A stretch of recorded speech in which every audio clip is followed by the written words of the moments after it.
Right on, guys. It's Morgan coming to you with an in-depth series of rebuilding the KTM 300 two-stroke. This is my 2018 300 XCW. Started off life as a 250. It is now a 300 with an RK Tech head. That's pretty much it as far as upgrades. But in this video series, we're going to be taking this thing apart all the way down to the cases, transmission out, crankshaft out. We're putting new main bearings, all new seals. I don't think we're going to replace the crank because it should be fine. If it's not fine, then we will be replacing it. But then we're going to go together with the top end. I have one of Kelsey's from RK Tech, his custom pistons and his custom base gasket stack and another dome for the top. So to hopefully get even more power out of this thing. So if that sounds interesting, make sure you subscribe, hit the notification bell so you don't miss any videos. And join me for the rest of this video as we disassemble this thing and take it all the way down to the cases. Ask about how much it was either, so freak out about that.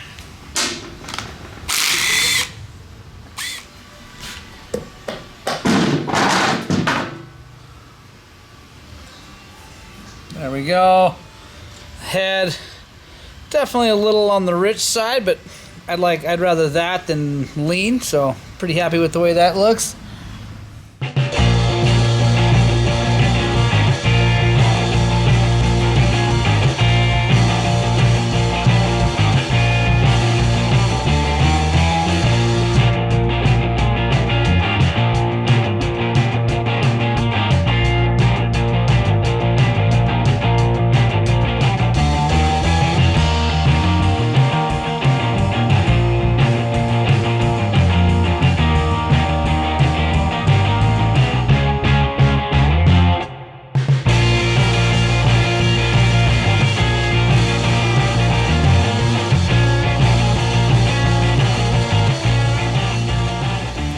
Alright guys, there's the cylinder. It's disgustingly dirty, but it looks really good. I'll bring you in tighter when we get this thing cleaned up, but I'm going to have my buddy Mike with the vapor blast is going to help get this cleaned up, and I'm going to take the power valve and stuff apart first, but then we'll take a look and see. It looks really good. Cross hashing's all still there. It should. It's only got about 120 hours on it since I put the 300 kit on it, so looking good.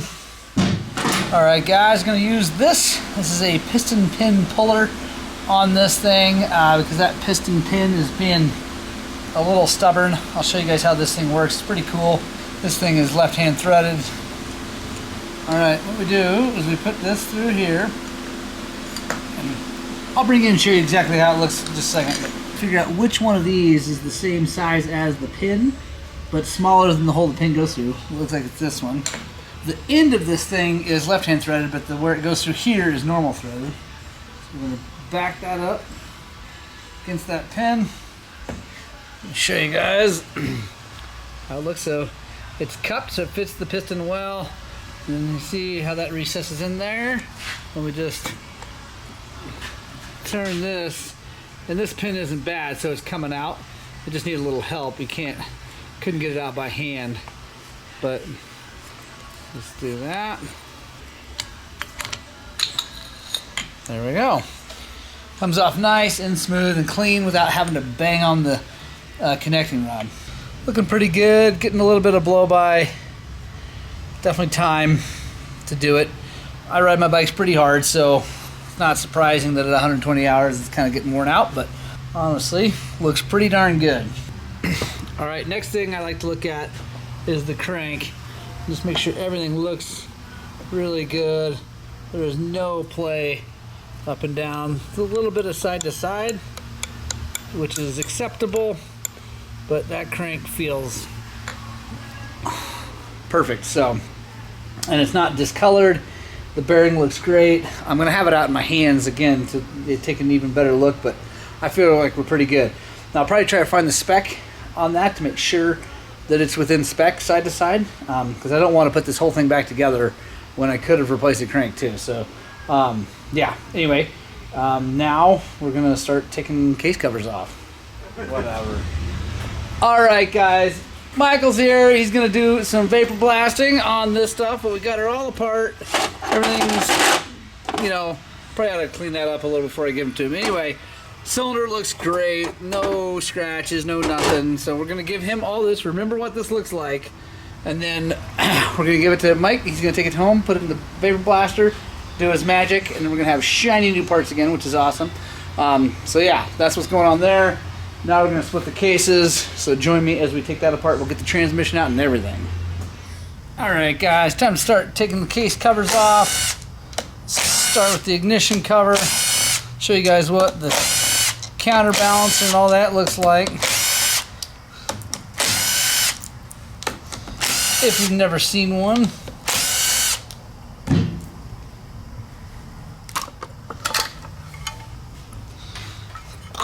There we go, there's the stator. All still looks pretty. This is getting kind of dark. Still greasy though, which is good. But I definitely need to service this. And I actually have some cool guy bushings for the Bendix and everything, so we're gonna do that. Well, and look, I guess it was time. That bushing came off in pieces. So there we go. I guess it was officially time to do that. But these are kind of like 4-strokes in that the stator is on, like, bolted to the cover and not bolted to the actual motor. It's kind of funky, but all right. So get that out of the way. Get our flywheel puller here. I think this is the right one. No. There we go.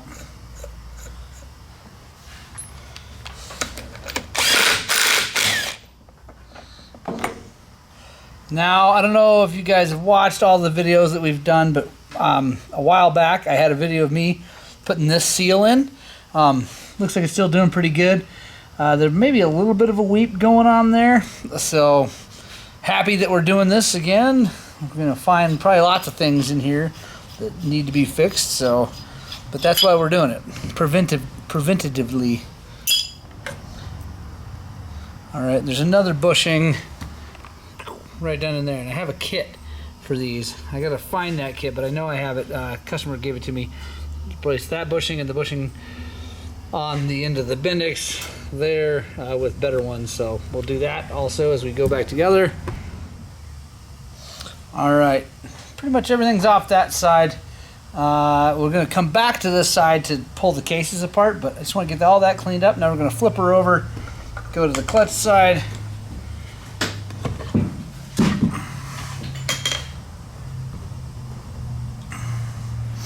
Alright, so now I'm going to just take off this whole inner clutch cover as one thing. So I'm just going to take the bolts out for the whole thing and not this part, since I just had this off.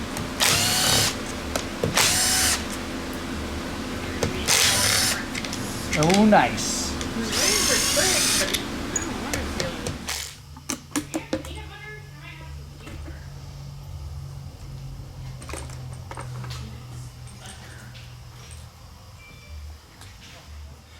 So this is how, let me show you guys how this works. This is the power valve actuator. So let's see, hang on, let's go over to this bench.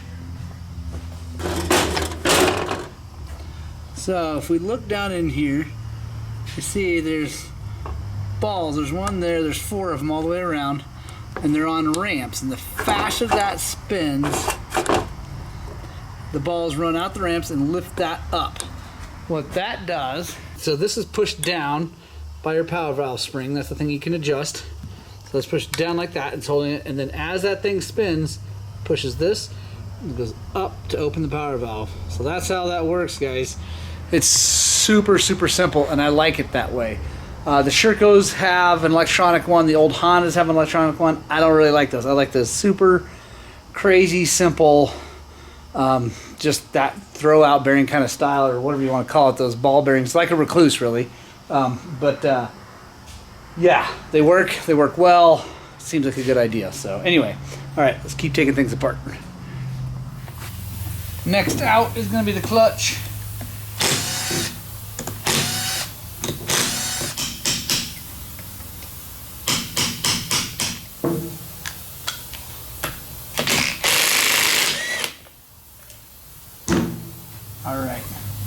So this is a perfect time to take a look at all the clutch plates. So let's set them down here. Get you guys.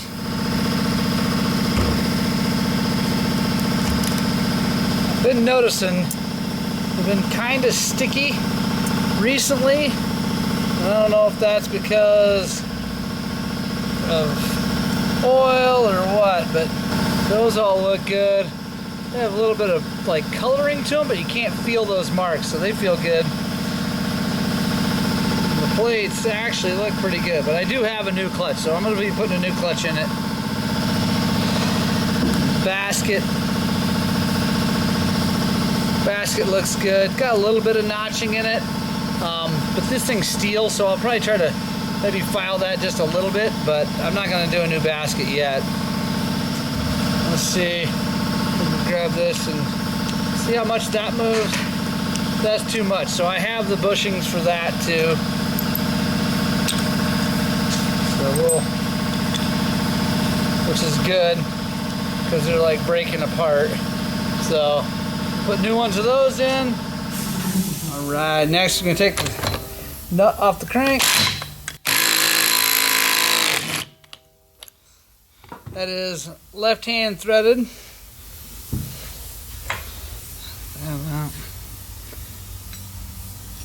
You take these off. It's got this bushing that goes down in there. You make sure you don't lose these things. Also, there's a Woodruff key right here. We're gonna get that out of there now so we don't lose it. Just little taps with the hammer. Don't have to go crazy. Next, I'm gonna take the shift shaft out.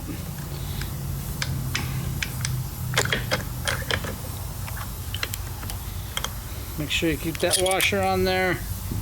Yeah, now we'll go ahead and take it out so we can get the shift drum out and inspect it.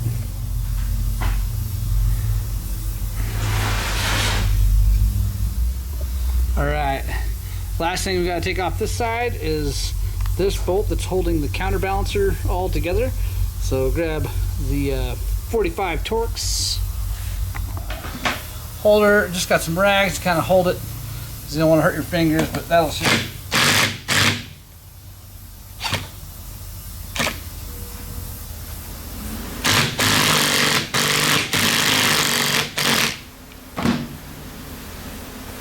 This thing is tight, so what I'm going to do is I'm going to take this bolt, put it on here, just run it in just a little bit, and we're going to tap it with a hammer. Nice and easy, a little bitty hammer. Now, obviously you got to be careful doing that, right, guys? You don't want to just freaking wail on it with a big hammer. You also don't want to just hit it super hard. You just want to tap it, but you can do it like that. Now, I'm sure they probably make a puller specifically for that, but there's really no need. And the reason you put that in there is so that it's in the threads and you're not putting something else up on there that might mess the threads up. So now we got that loose. All right, now we've got a Woodruff key right there we got to get out.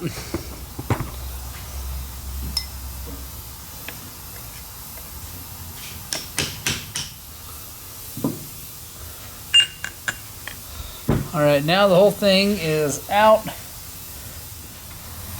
Like most things that come as an assembly, I like to put it all back together as I'm just setting it on the bench so I don't forget what order anything goes in, and also nothing gets lost. Alright guys, last but not least on this side is I'm going to take this starter out. And you got to start by getting this little cover off.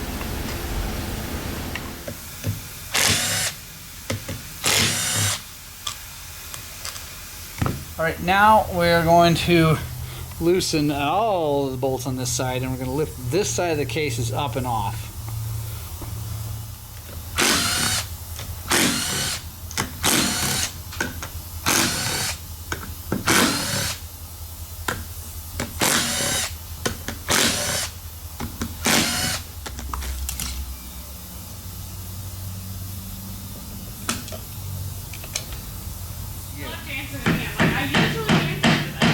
No. Ow.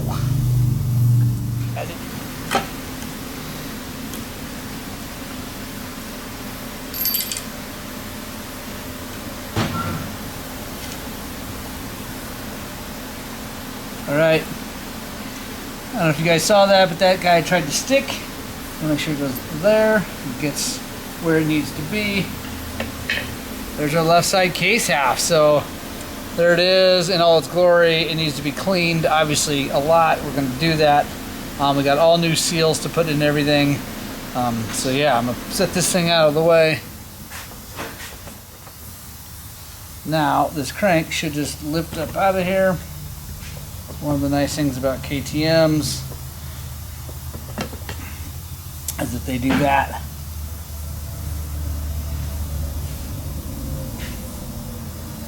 Looks really good. Now I'm going to clean this thing up, and like I said, I'm going to find the spec and we'll see, make sure we got it correct on that side.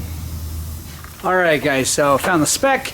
It's supposed to be between 23 and 26 thousandths of axial play, so side to side. So sit you guys down here. Got our feeler gauges. 23. So I'm just going to go to the big side, 26. Hopefully that does not fit.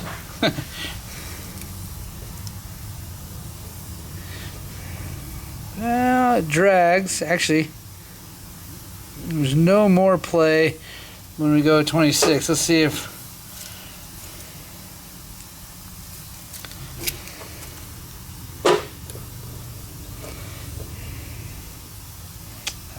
27 goes. So I don't know, guys. I think I might send her out and get her rebuilt. Like, I don't want to put it back together and have an issue down the road. So I think I'm going to box this thing up. I'm going to send it to Crankworks to have them rebuild it, and then we'll put her back in business. Alright guys, so I know I'm going to send this off and get it rebuilt, and I know that if I did that, or when I do that, Crankworks would pull this bearing race off, but I want to show you how we do that anyway, because we finally have the cool guy tool for it. So this bearing race is basically a nightmare to get off. I have in the past gotten a bearing splitter and tucked it in here and then pushed it through, but it really sucks. So what we're going to do is we're going to do it this way, do it the right way.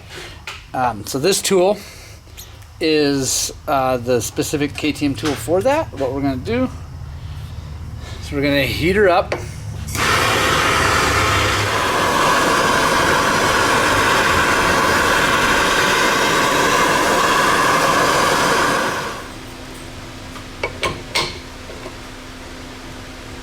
There we go. Boom! That is awesome. That is so much nicer than do it the other way. Oh, that makes me happy. So, yeah, really happy about that. Now we're going to let that cool off, package it up, send it off to Crankworks. They'll build it back better than new. And then, yeah, we're going to go back to taking the rest of this cases apart. And, yeah, here we go. Take the shift shafts out. So there's our shift drum. You can look at it really closely. It looks brand new, which is good.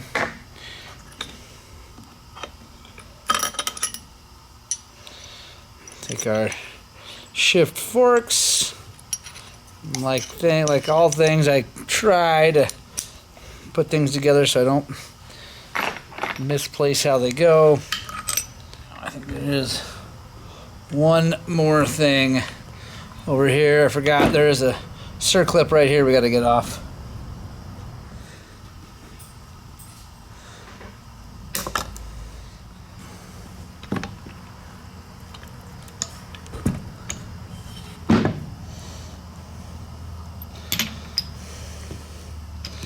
Take this, lift it all up, try to do it kind of at the same time if you can, but it can be kind of a pain. And there we go, motorcycle transmission.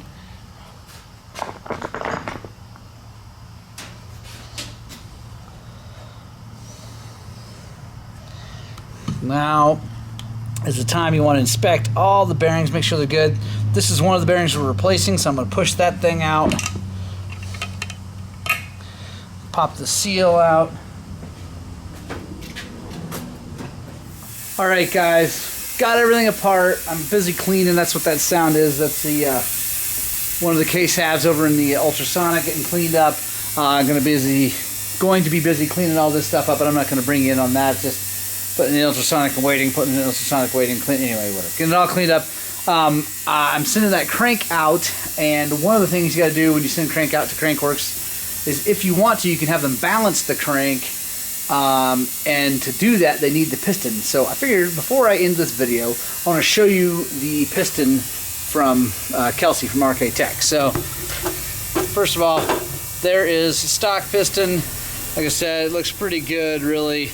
Everything looks great. Nothing crazy. But here is Kelsey's custom piston.